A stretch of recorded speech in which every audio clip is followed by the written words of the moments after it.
కార్యక్రమానికి ఈరోజు ఆదరైనటువంటి మత్స్య కార్మికులకి మరియు ఎక్కువగా విపరీతంగా చేపలు పట్టడం, చేపల పరిశ్రమ తగ్గిపోతూ ఉంది. సో దానికోసం మనం ఏ విధంగా ఎటువంటి ఆర్థికంగా మనం ఏం చేయాలి సోదరులందరికీ కూడా సాధారణంగా మత్స్యశాఖ నుంచి ఆహ్వానం అంటున్నాం. ఈ ప్రపంచ మత్స్య దినోత్సవం యొక్క ముఖ్యమైన దేశ దినోత్సవాన్ని ఏర్పాటు చేసుకున్నారు. సో ఈ కార్యక్రమానికి వచ్చినటువంటి జేడ్ అగ్రికల్చర్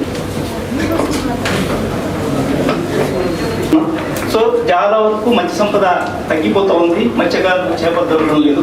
సో జలసం ఏర్పాటు చేసి దీంట్లో అందరూ కలిసి తీర్మానించుకోండి అనే ఉద్దేశంతో చేయడం జరుగుతూ ఉంది. దీనికోసమే మనం ప్రతి సంవత్సరం ప్రపంచ మత్స్యకార దినోత్సవం వేట చేస్తూ ఉండాలనే ఉద్దేశంతో చేస్తున్నారు. అదేవిధంగా చేపల వేట చేసేటప్పుడు చిన్న మెష్ ఏదైనా ఉంటే అటువంటి చిన్న చేపల పిల్లలు పట్టకూడదు అని మనం చేస్తున్నారు. ఏప్రిల్ 14 నుంచి జూన్ 14 అనేది గవర్నమెంట్ ఇవ్వడం జరుగుతూ ఉంది. ప్రతి సంవత్సరం దాన్ని మే నెలలోనే ఇవ్వడం జరుగుతూ ఉంది. కాకపోతే ఈసారి 1+2 అంటే 3 ఇస్తారు. అదేవిధంగా మోడల్ కూడా అయితే 6 మందికి ఒక్కొక్కరికి 20,000 రూపాయలు ప్రపోజ్ చేయడం జరిగింది.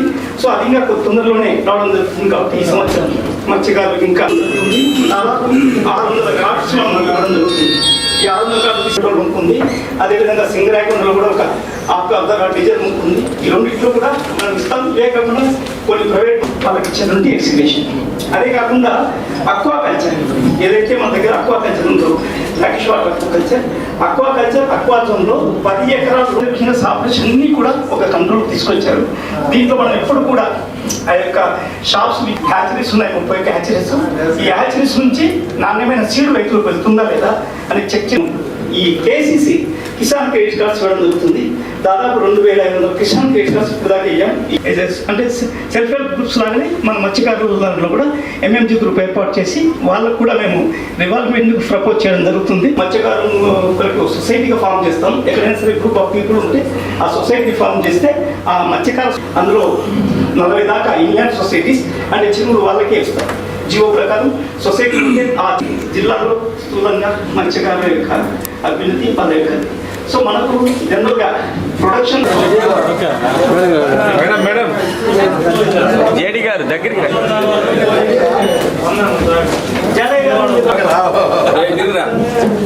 ఉన్నప్పుడు వెంకటేశ్వర చేపల నారాయణ గారండి, శివయ్య, నాగేంద్ర, కోటేశ్వరమ్మ,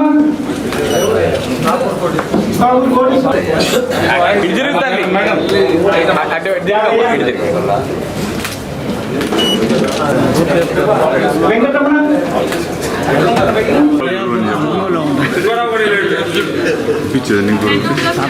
అందరికీ కూడా ప్రపంచ మత్స్యకారుల దినోత్సవ శుభాకాంక్షలు తెలియజేస్తున్నాను.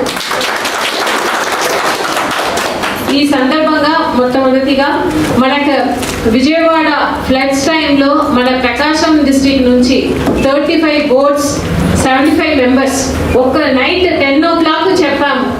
విత్ ఇన్ మార్నింగ్ 4 o'clock లోపల 35 బోట్స్ 75 మెంబర్స్ వెంటనే వెళ్ళిపోయారు. అప్పుడు అంత నాకు మీరు సహకరించారు. దానికోసం మీ అందరికీ కూడా ఇంకా మీ ద్వారా మీ గ్రామంలో ఉన్న అందరికీ కూడా నా మనస్ఫూర్తిగా జిల్లా తరపున కృతజ్ఞతలు తెలియజేస్తున్నాను. చెప్పిన వెంటనే 1 hourలోనే అంత రెడీగా అందరూ కూడా వచ్చారు. అదేవిధంగా అక్కడ విజయవాడలో ఒక 1 week కంటిన్యూస్గా అక్కడ ఉండి చాలా పని చేశారు. దానికోసం కృతజ్ఞతలు. తర్వాత ఇప్పుడు ఇక్కడ మాట్లాడిన వారందరూ కూడా మత్స్యకారులకు ఉన్న సమస్యల గురించి చెప్పారు. అన్ని కూడా నోట్ చేసుకున్నాము. సో దాంట్లో ముఖ్యంగా సోనా బోట్స్ ప్రాబ్లం గురించి చెప్పారు. దానికి ఇక్కడ ఆల్రెడీ సెక్రటరీ గారితో బాబు సార్తో మాట్లాడి ఉన్నాము. సెక్రటరీ సార్ కూడా ఈ ప్రాబ్లంని గవర్నమెంట్ ఆఫ్ ఇండియా సెక్రటరీ వారు డిస్ట్రిక్ట్ కూడా తీసుకువెళ్ళడం జరిగింది. అదేవిధంగా త్వరలోనే తమిళనాడు అక్కడ ఉన్న సెక్రటరీ, అదేవిధంగా గవర్నమెంట్ ఆఫ్ ఇండియా మన సెక్రటరీ గారు చీఫ్ సెక్రటరీ లెవెల్లో కూడా మీటింగ్ జరిపి ఈ ప్రాబ్లంకి ఒక పర్మనెంట్ సొల్యూషన్ తీసుకురావడానికి చర్యలు తీసుకుంటున్నారు. దాన్ని కూడా ఈ సందర్భంగా మీ అందరికీ కూడా తెలియజేస్తున్నాను. అదేవిధంగా ఇక్కడ మీరు కొన్ని సమస్యలు చెప్పారు. ముఖ్యంగా బ్యాన్ పీరియడ్లో 10,000 రూపీస్ ఇస్తుంది, ఇప్పుడు పెంచి 20,000 దానికి కూడా గవర్నమెంట్ దృష్టికి తీసుకెళ్ళి త్వరలోనే దాని రిలేటెడ్ ఇన్స్ట్రక్షన్స్ తీసుకుంటాము. అదేవిధంగా సైక్లోన్ పీరియడ్లో కొన్ని సమస్యలు ఉన్నాయని మీరు చెప్పడం జరిగింది. దానికి కూడా ఏం చేయాలో ఎటువంటి ఒక పాలసీ డెసిషన్స్ అది మనం గవర్నమెంట్ దృష్టికి తీసుకువెళ్ళి త్వరలోనే దానికి కూడా ఒక పాలసీ తీసుకోవడానికి కంటిన్యూస్ గా ప్రయత్నం చేస్తాము. ముందు 75% సబ్సిడీ ఇచ్చేవారు, ఇప్పుడు 40% ఇస్తున్నారు. దాన్ని పెంచి ఇవ్వడానికి మీరు చెప్పడం జరిగింది. సో దానికి ఇంకా మీరు ఇక్కడ చెప్పిన ఇష్యూస్ అన్ని కూడా ట్రాన్స్జెండర్స్ అడిగారు, స్మాల్ బోట్స్ కూడా. ఇవి అన్ని కూడా నేను ఈ రోజే గవర్నమెంట్ డిస్ట్రిక్ట్ తీసుకెళ్తాను. తర్వాత కలెక్టర్ కాన్ఫరెన్స్ జరుపుతాయి త్వరలోనే, అప్పుడు కూడా ఈ ఇష్యూస్ అన్ని కూడా రైజ్ చేసి మన ప్రకాశం జిల్లాలో ఉన్న ఫిషర్మెన్స్, అక్వా ఫార్మర్స్ అందరికీ కూడా వారికి మంచి జరిగేలా తగిన చర్యలు తీసుకుంటామని ఈ సందర్భంగా మీ అందరికీ కూడా తెలియజేస్తున్నాను. అదేవిధంగా ఇప్పుడు మనకు స్వర్ణ Andhra 2047 action plan, vision plan తయారు చేయడం జరిగింది. ఆ తయారు చేసినప్పుడు కూడా మీ అందరితో కూడా మీటింగ్, ఎక్కువ మంది కూడా వచ్చారు, మీ యొక్క ఇన్పుట్స్ కూడా ఇచ్చారు. ఎందుకంటే మన డిస్ట్రిక్ట్ ప్రకాశం డిస్ట్రిక్ట్ ఒక 50 కిలోమీటర్స్ తీర ప్రాంతం, ఇక్కడ ఒక 13 విలేజెస్ ఉన్నాయి, దాదాపు 50,000 ఫిషర్మెన్ ఉన్నారు. ఇక్కడ వారందరూ కూడా మనకు వారు ఒక మంచి భవిష్యం రావాలంటే వారికి ఆర్థికంగా మెరుగుపడాలి. దానికి ఒక ప్లాన్ తయారు చేసి ఉన్నాము స్వర్ణ ఆంధ్రాలో భాగంగా. సో దానికి దాంట్లో భాగంగా ఇక్కడ డొమెస్టిక్ కన్సంప్షన్ ఇంక్రీజ్ చేయడానికి, అదేవిధంగా ఎక్స్పోర్ట్స్ ని కూడా పెంచడానికి కార్యాచరణ చేయడం జరిగింది. దాంట్లో కూడా మీరందరూ కూడా ఎంతూసియాస్టిక్లీ మీ ఇన్పుట్స్ ని, సజెషన్స్ ని కూడా ఇచ్చారు. వారన్నింటినీ కూడా కంపైల్ చేసి ప్లాన్ లో పెట్టడం జరిగింది. ప్రపంచ మత్స్యకార దినోత్సవం సందర్భంగా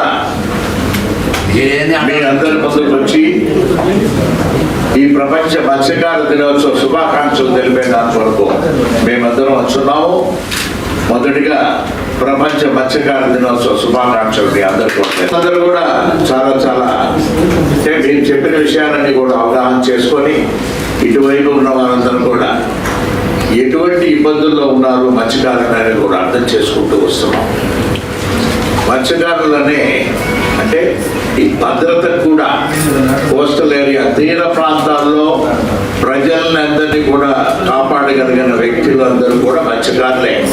కోస్టల్ గార్డ్ అనేది మామూలుగా పోతే ఆ నేవీలో పోతుంటుంది, కానీ విషయాలు తెలుసుకొని చెప్పవలసిన వాళ్ళు ఏంటంటే వారిలో ఆ తీర ప్రాంతంలో ఉన్న వారికి ఎక్కువగా కూడా ఏమి ఎక్కడి నుంచి బయట ప్రాంతాల నుంచి, బయట దేశాల నుంచి ఎవరన్నా రాగలుగుతారా, పోగలుగుతారా ఈ బోట్లు అనేది అన్ని కూడా అవగాహన చేసుకుంటున్నారు. ఈరోజు మత్స్యకారులు చాలా ఇబ్బందుల్లో ఉన్నారు. వారికి సుఖమైన జీవితం అనేది కూడా చాలా సంవత్సరాలు కూడా జరిగింది. అయినా ఇప్పుడు రాబోయే రోజుల్లో, వచ్చిన రోజుల్లో కూడా అన్ని విధాల ఇబ్బందులు కూడా రావడం అనేది, సబ్సిడీలు కొట్టుకొని లేకుండా పోవటం, అదే మత్స్యకార వృద్ధి అనేది కూడా ఇంకా ఆ ఫండ్స్ రిలీజ్ కావడం అనేది ఆలస్యం కావటం, సైక్లోన్ రిలీఫ్ ఫండ్ అనేది, సైక్లోన్ టైం ఆఫ్ పీరియడ్ అప్పుడు కూడా ఒక రిలీఫ్ అనేది కూడా రాకుండా పోవటం, అన్నిటికీ కూడా మార్గాలు ఉన్నాయి.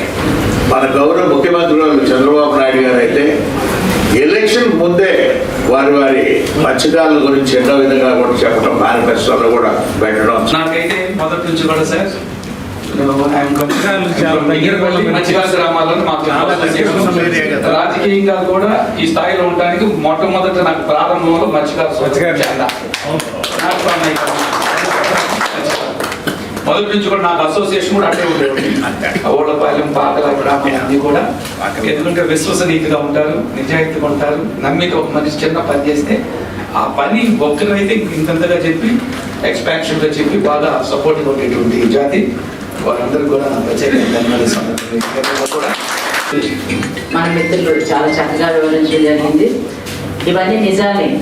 ఎందుకంటే బోటు కొనడానికి అంటే సముద్రం చాలా విశాలమైంది. అందులో కూడా మన ఆంధ్ర రాష్ట్రంలో దాదాపుగా 360 కిలోమీటర్ల సముద్ర తీరం ఉంది. ఇంత పెద్ద సముద్ర తీరం ఉన్న మన రాష్ట్రానికి మరి చేపలు పడడానికి కూడా చాలా మంది మత్స్యకారులు ఉన్నారు. కానీ చేపలే చాలా రోజుకి తగ్గిపోవడం జరుగుతుంది. ఎందుకంటే నేను బోటు కొని 10 సంవత్సరాలు అవుతుంది. స్టార్టింగ్లో అయితే ఒక ట్రిప్కి 10 లక్షలు వచ్చేది. అవును సార్. ఫస్ట్ టైం మేము బోట్ తిప్పేటప్పుడు ఫస్ట్ వేటకే నాకు 10 లక్షలు వచ్చినాయి, తర్వాత 8 లక్షలు. అలాగా ఆ 1 year కూడా నేను ఫస్ట్ బోట్ కొన్న సంవత్సరం అయితే నాకు దాదాపుగా 10 లక్షల పైన ఆదాయం వచ్చింది. అంటే దాదాపుగా ఒక 34 లక్షలు మాకు ఖర్చులు పోను, 34 లక్షలు వెళ్ళింది ఆ సంవత్సరం.